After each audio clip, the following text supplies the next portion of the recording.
J'espère que vous allez très bien. Toujours l'incontournable. Bon, je ne vais pas trop durer. Connectez-vous, on va quitter ici. Connectez-vous, on va quitter ici. Chers parents, chers amis, chers frères.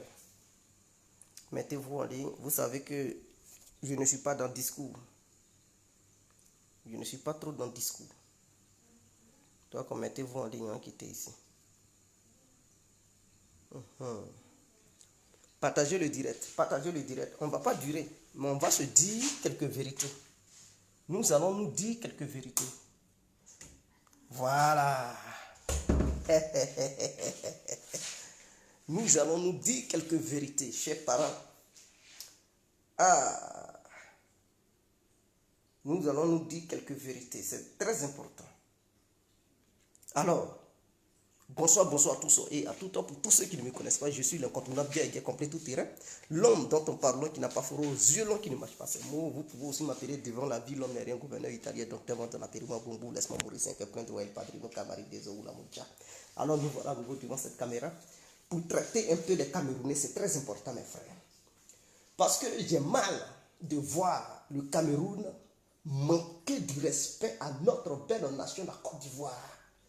Écoutez, les Camerounais doivent nous laisser, nous les Ivoiriens, insulter nous-mêmes notre président. Ce n'est pas à eux d'insulter notre président.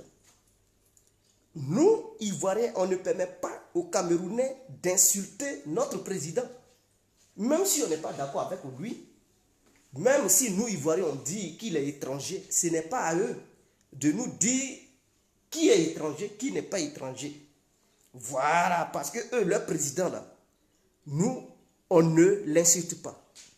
Et puis, je ne sais pas qu'est-ce qui a pris les Camerounais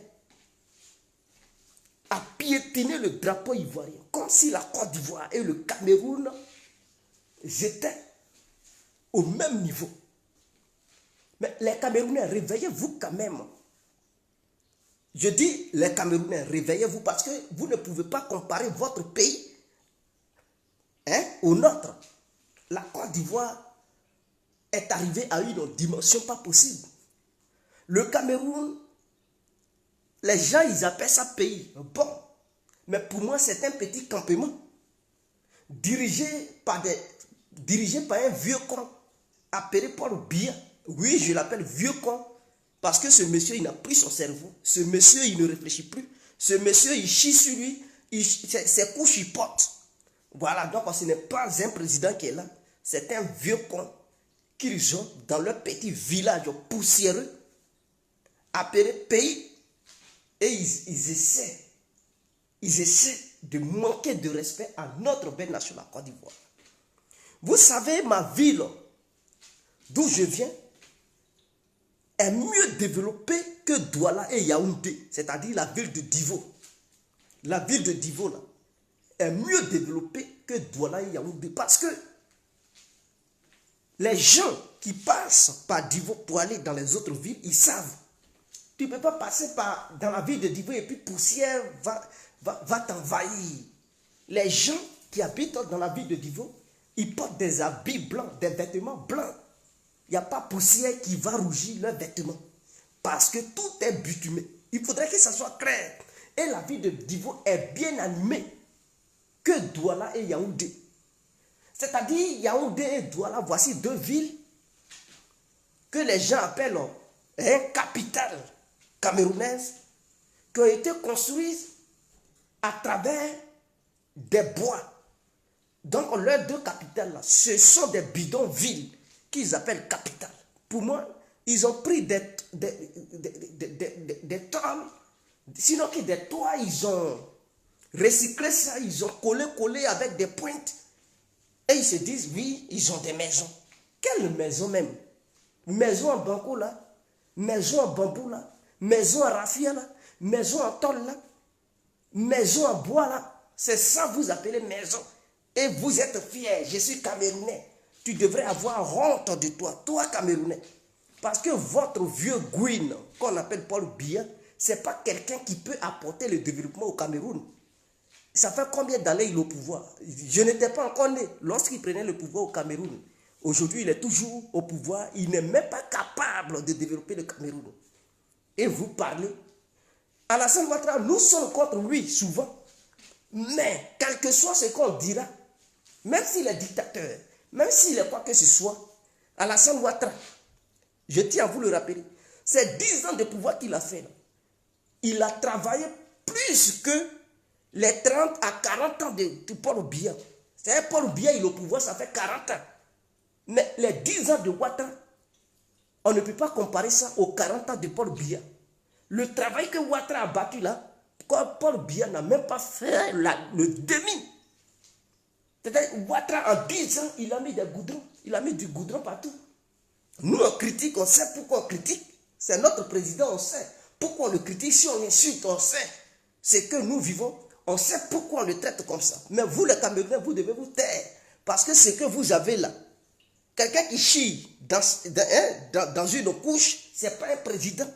Avant de critiquer le président d'un autre pays, cherchez d'abord à savoir si chez vous, là, il y a un président.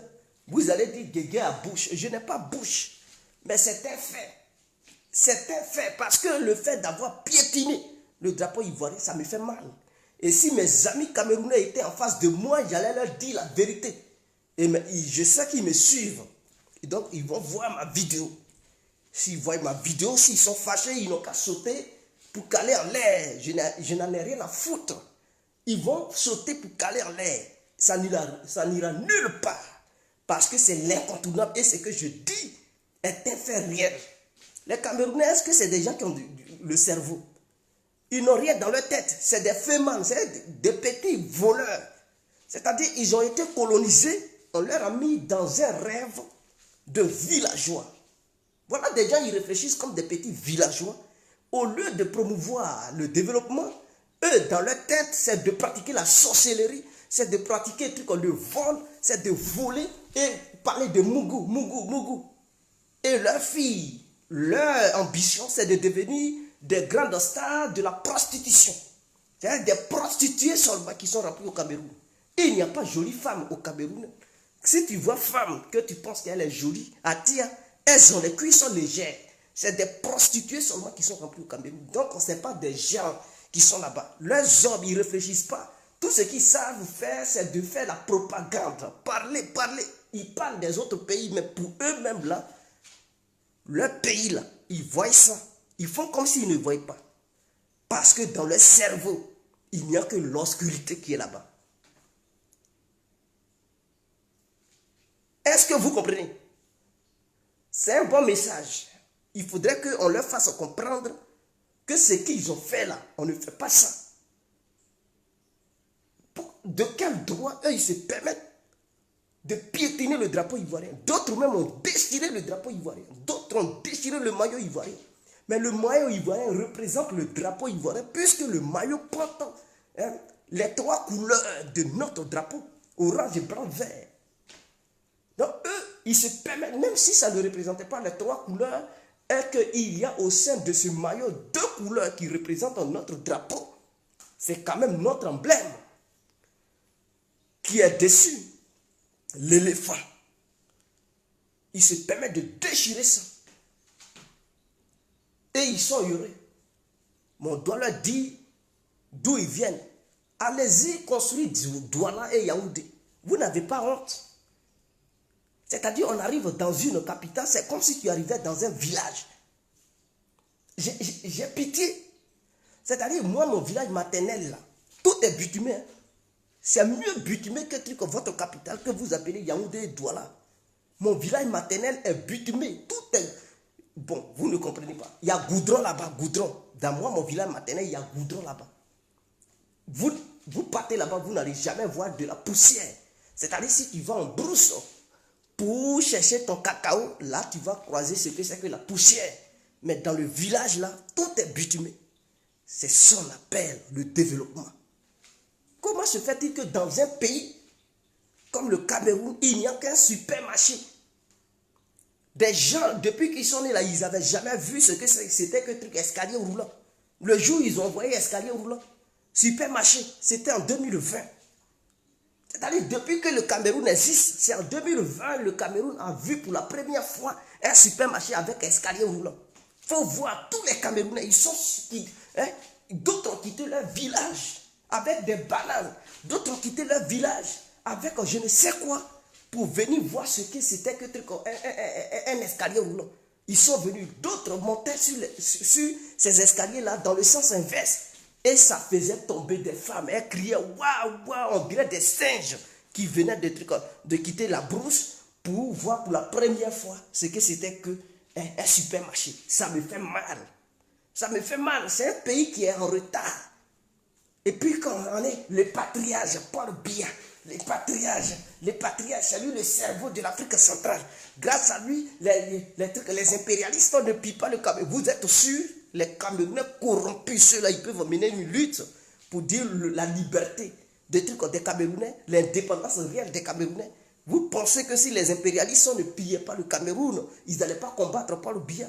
Paul Biya qui est écervelé, ce vieux con, qui lui, il voit le Cameroun qui n'a même pas d'hôpital, qui lui, il s'en va construire un hôpital en Suisse. Est-ce que c'est un président qui est normal? Si le peuple camerounais était un peuple éduqué, ce peuple allait se révolter contre le vieux con président appelé Paul Biya, qui laisse le Cameroun au lieu de construire des hôpitaux là-bas. Non, lui, il ne le fait pas. Il quitte là-bas, c'est en Suisse. Suisse qui a développé là, c'est là-bas, lui, il s'en va construire l'hôpital.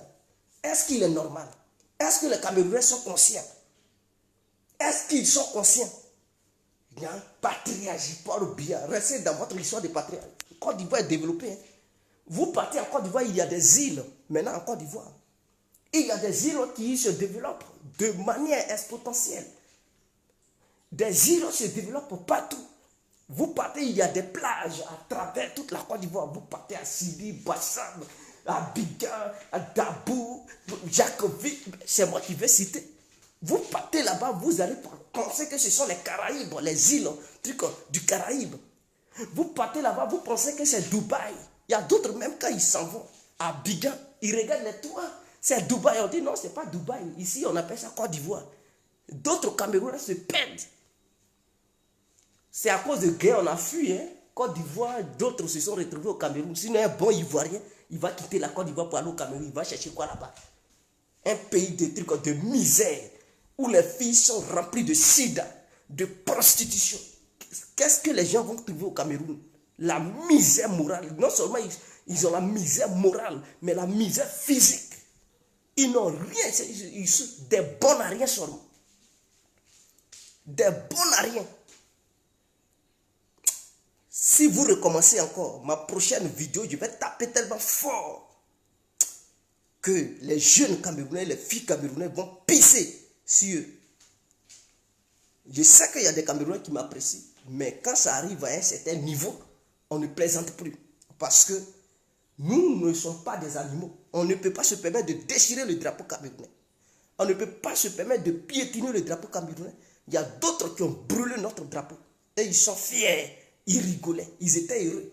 De quel droit vous vous permettez de déchirer notre drapeau, de piétiner notre drapeau, d'humilier notre pays? Vous nous invitez chez vous pour jouer au foot et vous nous huez. Vous nous humiliez. Vous réfléchissez. Est-ce que vous réfléchissez? En 2023, c'est-à-dire c'est l'année prochaine. C'est en Côte d'Ivoire, ça va se jouer. Mais nous, on ne va pas faire ce que vous avez fait. On ne va pas faire ce que vous avez fait. Parce que nous sommes éduqués. Vous allez voir ce qu'on appelle pays. Vous n'avez jamais vu ce que c'est qu'un pays. Parce que là où vous êtes, vous êtes en brousse. Cameroun, ce n'est pas un pays, c'est la brousse. C'est la brousse. Vous n'avez jamais vu ce qu'on appelle goudron, des ponts, la lagune, des îles, des vrais stades. Vous n'avez jamais vu ça. On va vous montrer la belle vie. On va vous montrer ce que c'est que la vie. Hein? On va vous montrer ce que c'est que les routes. On va vous montrer tout ça. Et quand vous allez quitter là-bas, quand vous allez vous retourner au Cameroun, vous allez chasser Paul Biya. Pour dire Paul Biya, il faut quitter le pays. Quitte au pouvoir parce que ce que tu nous montres, on est parti en Côte d'Ivoire, on a vu la différence. C'est ça qu'on appelle le pays. Sinon, ce que vous avez là, c'est la brousse. C'est du campement. C'est ça vous appelez le pays. Comment se fait-il que deux capitales? Vous partez là-bas, tout est trouillé. Tout est en plein milieu de la capitale. Il y a de la mare. Les moustiques pondent leurs œufs là-bas. Quand la période des moustiques arrive, les Camerounais ont des peaux rugueuses. Ils ne savent même pas où ils sont.